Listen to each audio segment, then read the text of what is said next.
एक भजन में आपको नरसी के किस्से में से उस समय का सुनाता हूँ जब नरसी ने कृष्ण जी से शिक्षा पा करके अपनी सारी धन दौलत दानपुर में खर्च कर दी और शहर बाहर सामान्य से घर में रहते थे। तो 4 साधु एक बार हुंडी लिखवाने आ गए नरसी के पास। लोगों ने कहा, भाई नरसी अब कित का सेठ रहा है, वो तुम्हारी हुंडी लिखेगा ही नहीं। लेकिन वो कहने लगे, नरसी की ख्याति हमने सुनी है, भाई हुंडी कैसे नहीं लिखेगा। उन साधुओं को द्वारका घूमने जाना था, तो उन्होंने सोचा भाई ये इतनी चांदी के सिक्के नकदी ले जाने में तो बहुत जोखिम है, क्यों न हुंडी लिखवा ले जाए। नरसी जी से कहने लगे, नरसी महाराज ये 500 रुपये रोकड़ रख लो, हमारी हुंडी लिख दो। नरसी कहने लगे, भाई मेरी तो हुंडी अब चलती नहीं है, क्योंकि मैंने तो कारोबार ही छोड़ दिया। लेकिन वो कहने लगे, भाई आप साधुओं की हुंडी नहीं लिखते हो, सेठ साहूकारों की आपने खूब लिखी है। जब नरसी को लगा कि इनका बड़ा गहरा विश्वास है, इनका विश्वास टूट ना जाए, और ऊपर से ये तेरे भी मान सम्मान की बात है, तो द्वारका में नरसी जी कृष्ण जी का सुमन करते हुए, उन्हीं के नाम टीका करते हुए सांवलसा के नाम हुंडी लिख देते हैं। तो क्या कुछ वृतांत होता है।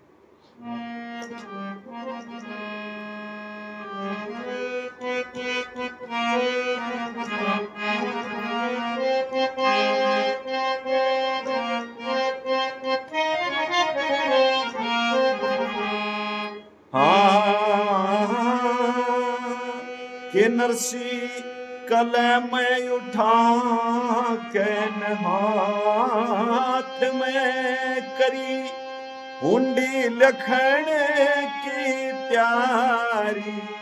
ओ करी हुंडी लखन की तैयारी। ओ कलम उठा के हाथ में करी हुंडी लखन की तैयारी। ओ करी हुंडी लखन की तैयारी। भाई 4 साधु आकर कहने, नरसी ते कही राम राम, सेठ हमारी हुंडी लिख दो, 500 लो रोकड़ दाम। हमें द्वारका घूमन जाना, टीका करो वहीं के नाम।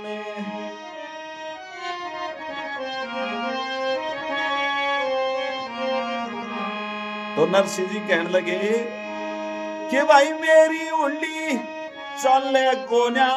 नरसी कहने लगा, समझा वापिस ठा लो अपनी रोकड़े, और किसे तलो लखवा। हाथ जोड़ के नरसी जी ने हुंडी ते करी साफ मना। फर्क पड़े मेरी बात में, फिरिया बने जा पहाड़ तेवारी। ओ करी हुंडी लखन की तैयारी। कलम उठा के हाथ में करी हुंडी लखन की तैयारी।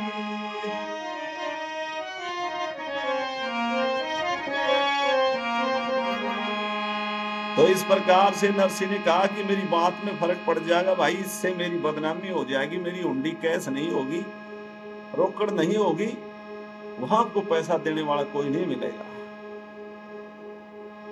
तो वो संत कहने लगे, महाराज हम आपको बहुत प्रेम करते हैं, आप जानने माने साहूकार हैं, लोग वहां यही बात कह के आपकी हंसी उड़ा रहे हैं जो महाराज जो नहीं हो रही। अरे लोग बाग उड़ावे हंसी, मारे बात पची कोन्या। थारी हुंडी रोकड़ ना हो, या ते कती जची कोन्या। और बता किस दौर जावे, दूजी जगह बची कोन्या।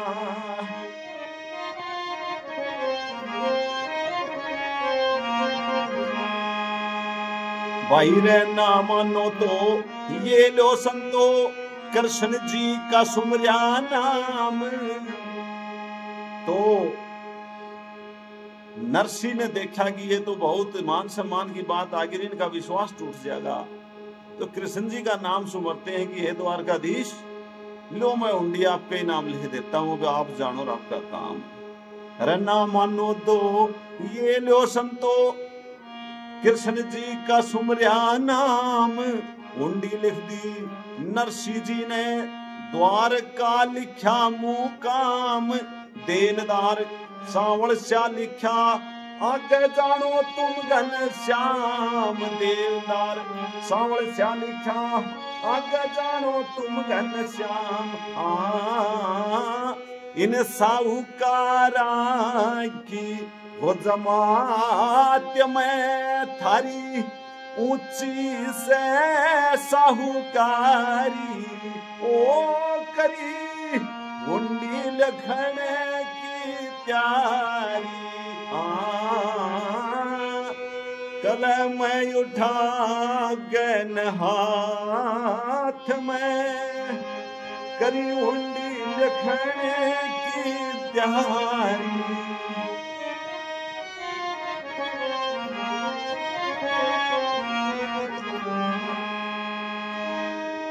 अब क्या होता है, साधु हुंडी को लेकर के कुछ दिनों में चलते चलते द्वारका पहुंच जाते हैं। 2-4 दिन का खर्चा उनके पास था, फिर उन्होंने श्यामल शाह को खोजना शुरू किया। अभी श्यामल शाह सेठ की हाट कहां पर है, उनका मकान कहां पर है। नरसिंह ने हुंडी लिखी उनके नाम, भाई रोकड़ करवानी से, हुंडी जलवानी से। अरे चारों साधु चलते चलते द्वारका में पहुंचे यानी, ऊंचे ऊंचे महल जड़े थे, हीरे बने रहबे अनुमान, शहर सारा ढूंढ लिया ना, सावल स्या की मिली रठाने।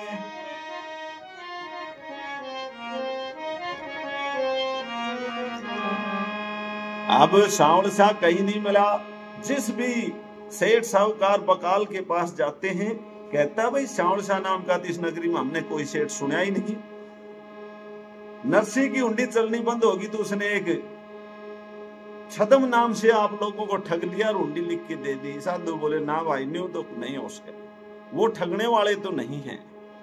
दूसरी तरफ क्या होता है कि वो नरसिंह जूनागढ़ में उन 500 रुपए का अपनी पत्नी के साथ जाकर के सामान ले आते हैं और भूखे गरीबों को भोजन करवाना शुरू कर देते हैं। और क्या होता है, बाहर जूनागढ़ में नरसिंह जी ने उन्हें 500 का लिया सामान, कर भंडारा गरीब जमाए, जो कुछ था सब कर दिया दान। आखिर में एक साधु आ गया रे, न्यू बोला कुछ दो जलपान। आखिर में एक साधु आ गया, न्यू बोला कुछ दो जलपान। या लागे लगी रहे साथ में जो मानस हो घर बारी, ओ करी हुंडी लखने की प्यारी। कलम उठा के हाथ में, करी हुंडी लखने की प्यारी।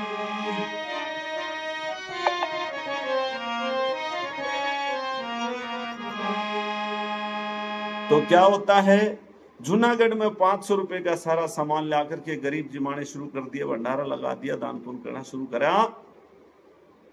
उधर 5-6 दिन हुए, वो श्यामल शाह ने ढूंढते आंडे द्वारका में, उधर ये 5-6 दिन हुए 500 रुपए से अपने आराम से भंडारे लगाओ। आखिर में एक दिन शाम को एक साधु आया, कहने लगा कि बच्चों कुछ खान पीने का प्रबंध करो, भूखा सो। भाई कुछ भी घर में था नहीं, तो नरसिंह बोले अपनी पत्नी से है कुछ, बोले जी वो जो ले आए थे हम 500 सामान, उनमें थोड़ा चून बच रहा, 5-4 रोटियां, और तो कुछ नहीं। भाई ये रोटी बना के खुआ दे साधु। कहते हैं कि वो रोटियां बना करके मानिक बाई ने उन साधु को खिला दी। जब वो रोटी खाई उन्होंने, खाते ही दूसरी तरफ क्या होता है कि वो श्यामल शाह उन सोए हुए पेड़ के नीचे साधुओं को जगाता है। अरे खड़े हो भाई। बोले हाँ जी। बोले भाई मैं हूँ सेठ सावण शाह।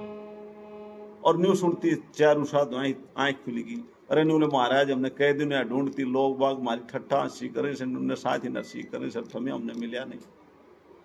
हम तो बहुत परेशान हो रहा था। न्यू बोले भाई जिन जिन सेठा ने थारती हुंडी देन तो मना करा, चलो उन सेठा के ही मोहल्ले में चलते हैं, उन बकालों की दुकानों के मोहल्ले में चलते हैं, वहां चौक बीच में थारा एक एक सोने की जो रुपए हैं एक एक रुपया गिनवाऊंगा, वहां चादर बिछा करके वहां बताता हूँ मैं। तो कहते हैं कि सावण शाह ने वहां पर जाकर के चादर बिछाई, जोर जोर से सुना सुना के सबको गिनवाने लगे। अरे भाई नरसी की हुंडी रोकड़ कर रहे आंसू किसी का बहम हो तो, अरे ये 500 ही समय तो 5 लाख की हुंडी भी कैश कर दूंगा। और क्या बताया, अरे भाई न्यू ते साधु जी मैं उठा रे न्यू ने आगे सावण शाह, न्यू बोले तुम उठो संतो थारा रोकड़ा द्यू समला। नरसी जी हुंडी का मैं एक एक पैसा द्यू गिनवा, नरसी जी की हुंडी का मैं एक एक पैसा द्यू गिनवा। भाई प्यारे लाल खड़े देखे खुशी का ठिकाना ना, अपरंपार माया प्रभु की किसी ने भी जाना ना। जिसने अरे जिसमें ना हो नाम हरि का वीरेंद्र सिंह वो गाना ना, जिसमें ना हो नाम हरि का वीरेंद्र सिंह वो गाना ना। दिन रात लगा रे खबात में जब आवे से लहदारी, ओ करी हुंडी लखन की प्यारी। कलम उठा गने हाथ मेरे करी हुंडी लखन की प्यारी, ओ करी हुंडी लखन की प्यारी।